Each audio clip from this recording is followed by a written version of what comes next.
Committee ചെയർമാനോട് എത്തിച്ചേർന്നിരിക്കുന്നു. അദ്ദേഹത്തെ ഈ പരിപാടിയിലേക്ക്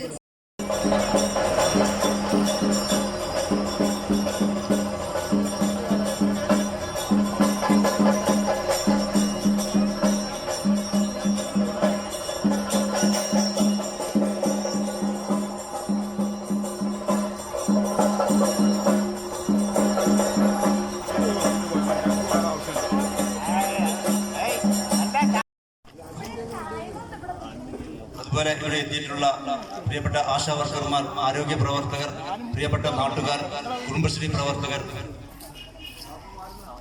മറ്റ് നഗരസഭയുമായി ബന്ധപ്പെട്ട് പ്രവർത്തിക്കുന്ന മുഴുവൻ ഉദ്യോഗസ്ഥരെ എല്ലാവർക്കും അഭിവാദ്യങ്ങൾ.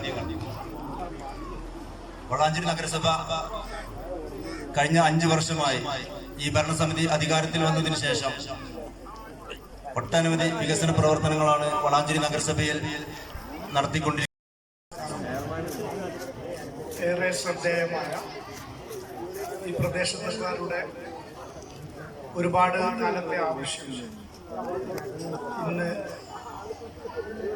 കാർത്തല പ്രാഥമിക ആരോഗ്യ കേന്ദ്രം 4 മണിക്കൂർ അവിടെ പേഷ്യന്റിനെ പരിശോധിക്കുന്ന ഒരു അവസ്ഥയാണുള്ളത്. അങ്ങനെ നമ്മുടെ നഗരസഭയിലെ എല്ലാ മേഖലയിലും 1500-ന്റെയും 2000-ന്റെയും ഇടയിലുള്ള രോഗികളെ ദിനം പ്രതി നമ്മുടെ ഓരോ സെന്ററുകളിലും ഓരോ ആയുർവേദമായാലും അലോപ്പതിയായാലും ഹോമിയോ ആയാലും സിദ്ധയായാലും യുനാനിയായാലും എല്ലാ മേഖലയിലും ഇറങ്ങിക്കൊണ്ടുള്ള ഒരു പ്രവർത്തനമാണ് നമുക്ക് നടന്നത്. അത് മാത്രമല്ല യുനാനി ഹോസ്പിറ്റൽ നമ്മുടെ